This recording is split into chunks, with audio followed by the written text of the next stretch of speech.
If your car gets stolen and you think they're going to catch the crook, think again. The odds are your car will be found, but the person who stole it will almost never be arrested. Yeah, how aggravating is that? So why and what can be done? CBS 13 investigative reporter Julie Watts is getting answers.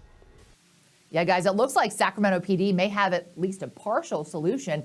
In Sacramento, they're more likely to recover your car and make an arrest. So we got an exclusive look inside their real-time crime center to get, well, a behind-the-scenes view of how they're attempting to buck the trend. Come here, baby. A single mom with no way to get to work, forced to walk her kids to school. It's so frustrating. A school crossing guard living paycheck to paycheck. It was stolen from our driveway. Viewer after viewer. Holy moly. Lives devastated after discovering their car was stolen. I just started bawling right then and there. In every case, their stolen car was recovered. It's absolutely not drivable. But odds are the culprit will never be caught. Nationwide, 6 out of 10 stolen cars will be recovered. But CBS News reviewed car theft data from 14 major cities and found on average, fewer than 7% of car thefts were solved last year, which typically means there was an arrest. The good news, your odds are better if your car is stolen in Sacramento, where at least 8 out of 10 cars are found. And Sac PD has the highest auto theft solve rate of all the agencies we reviewed. Why? So we're looking at cameras that the police department has put up throughout the city. This is Sac PD's real-time crime center, one of the secrets to their relative success. Once we get the alert, detectives can go back and review the video and see the path of travel of their suspects. Detective Stephen Colombo explains Sac PD has a network of 175 cameras, known as pods. Police observation devices. Most attached to license plate readers linked to a national FBI database of stolen cars. You're ready for the plate. When a stolen plate from anywhere in the country is flagged in Sacramento, they can follow the car on their network of cameras and notify the nearest patrols. Almost like kind of a helicopter effect, except for we're not in a helicopter, we're just in our cubicle. He says their primary focus is to get victims their cars back. But as they've increased cameras, their arrests have increased too, tripling their annual number of solved cases over the past 5 years, in part because Sacramento is now solving other cities' auto theft crimes. Their outside agency arrests spiked.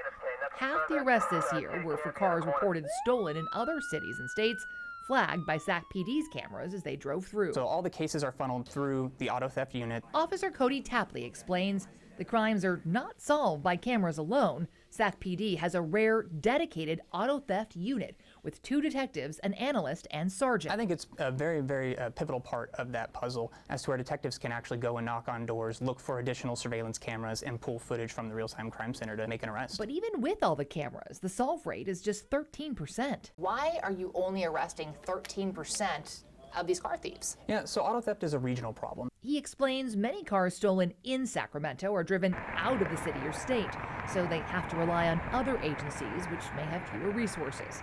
And he says many cars that do stay in Sac are used for crimes or joyrides and abandoned before they're ever reported stolen. When somebody steals a vehicle, we have a very narrow window of opportunity to make that arrest while they're operating that vehicle. He notes California Vehicle Code requires evidence that the suspect was actually driving the stolen car, so things like fingerprints aren't enough to convict. But detectives can go back and search for video evidence. Per city policy, they keep these recordings for 90 days. Obviously, there are a lot of privacy concerns. What do you say to folks who have concerns that this video is essentially surveillance of them? Yeah, so it's a need to know, right to know. Obviously, we're looking for, criminals and criminal behavior. We're not over here just looking to watch and see what's going on. He points to the blue light and clear markings identifying these cameras, all in public places.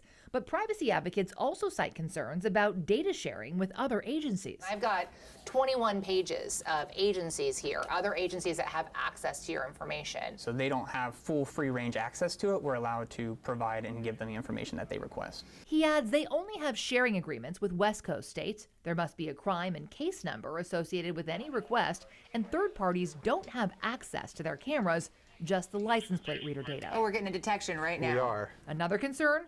That AI errors can lead to wrongful arrests. So this is an instance where the system thinks that it's an F and that is an E. Which is why Sac PD says they require human confirmation before any stop, matching the photo to the flag plate number and the make and model of the car. Did you have any vehicle information? Still, the vast majority of car thefts will go unsolved in Sacramento and nationwide. And far too often, when victims get their cars back, Can't take my car home now. they're beyond repair with no one to hold accountable. Now, consumer advocates urge car owners to pay for insurance policies that cover theft. Several states are now suing certain car makers, alleging their cars are just too easy to steal.